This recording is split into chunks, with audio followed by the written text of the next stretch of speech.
Bismillahirrahmanirrahim. Assalamualaikum. Okey, hari ini kita akan sembang-sembang, discuss tentang dua perkara yang sebenarnya membawa kebaikan kepada kita tetapi akhirnya menjadi dosa besar kepada kita. Sebelum tu, kita selawat dulu. Allahumma salli ala sayyidina Muhammad wa ala ali Muhammad. Okey, perkara pertama adalah lalu di hadapan orang yang sedang solat. Okey, perkara ini sangat biasa terjadi dia akibat daripada kesesakan, terutama di Masjidil Haram, di Mataf, di kawasan tepi dia atau di luar di dataran Kaabah. Tapi kalau di tingkat-tingkat atas mungkin ini jarang berlaku tetapi mungkin akan berlaku. Jadi sebenarnya melintas di hadapan orang yang sedang solat itu adalah satu dosa besar. Orang yang solat ini solat apa? Solat wajib ke, dia sedang solat sunat ke, kita dilarang melintas di hadapan dia. Okey, apa dalil dia? Okey, saya akan bacakan dalil dia. Dalil dia adalah dikeluarkan oleh hadis Bukhari dan Muslim dari Abu Juhaim radhiyallahu anhu. Dia berkata, Rasulullah bersabda, andai seseorang yang lewat atau lalu di depan orang yang sedang solat itu tahu dosanya, nescaya dia diam selama 40. Itu lebih baik baginya daripada dia lalu. Okey, kemudiannya kita nak tanya. Okey, berkata Abu Nadir, dia kata, aku tidak tahu dimaksudkan oleh Rasulullah sallallahu alaihi wasallam itu 40 hari, 40 bulan atau 40 tahun.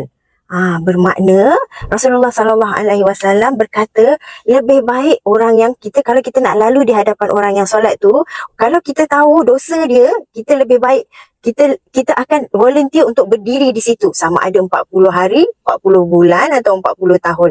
Walaupun paling sikit 40 hari tapi lama tak untuk berdiri tu. Bermakna dosa itu adalah sangat besar. Kerana itu dalam Islam kita selalu disuruh kalau kita nak solat kita letak satu barang kat depan kan.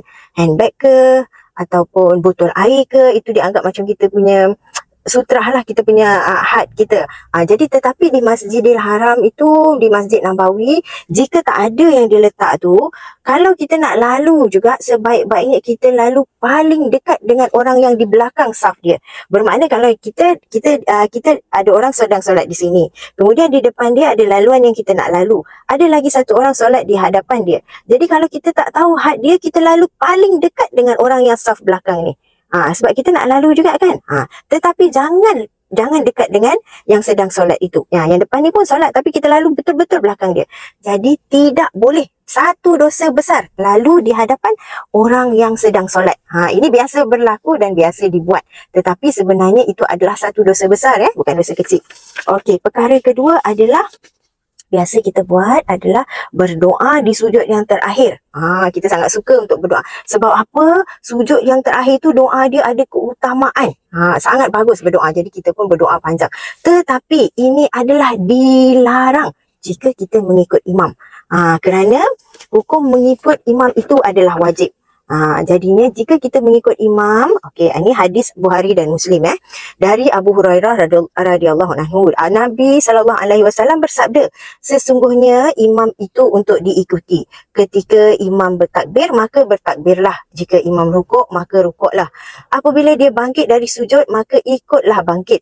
Jadi demikianlah caranya bagi kita wajib mengikuti imam dalam solat. Wajib. Tetapi kita nak berdoa di solat yang terakhir. Kalau kita nak berdoa, terlintaskan di dalam hati saja. Sebab di masjid, di sana dia solat cepat dan selepas solat tak ada doa. Tetapi kalau kita nak berdoa di sujud yang terakhir tu, lintaskan di hati kita. Bila imam dah bagi salam, dah naik untuk duduk tahiyat akhir, naik juga.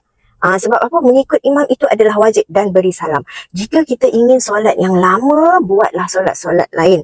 Bermakna kita buat solat hajat, solat-solat sunat untuk kita. Tetapi jika kita mengikut imam, ikutlah imam.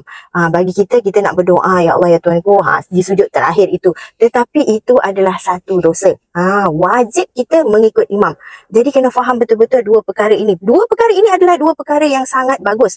Tetapi akan membawa dosa besar jika kita tersalah keadaan. Okey, saya rapkan. Yang pertama adalah jangan lalu di hadapan orang yang sedang solat. Walaupun kita nak masuk saf yang ke dalam. Walaupun kita nak merapatkan saf yang ke dalam. Okey, jangan lalu. Okey, yang kedua adalah berdoa di sujud yang terakhir terlalu lama. Kerana kita sedang mengikut imam, jadi wajib untuk kita bangun dan memberi salam bersama-sama dengan imam. Maknanya dia naik, kita naik. dia duduk tahiyat akhir, dia duduk tahiyat, kita pun ikut. Dia memberi salam, kita pun memberi salam. Jangan kerana kita punya sujud doa lama, kita meninggalkan imam. Mengikut imam itu adalah wajib. Okey, dua perkara yang baik tetapi menjadi dosa besar jika kita tidak faham keadaan. Itu saja. Sekian daripada saya. Semoga ini bermanfaat. Saya pun menyampaikan ilmu kerana ilmu ini saya dapat. Okey, Assalamualaikum warahmatullahi wabarakatuh.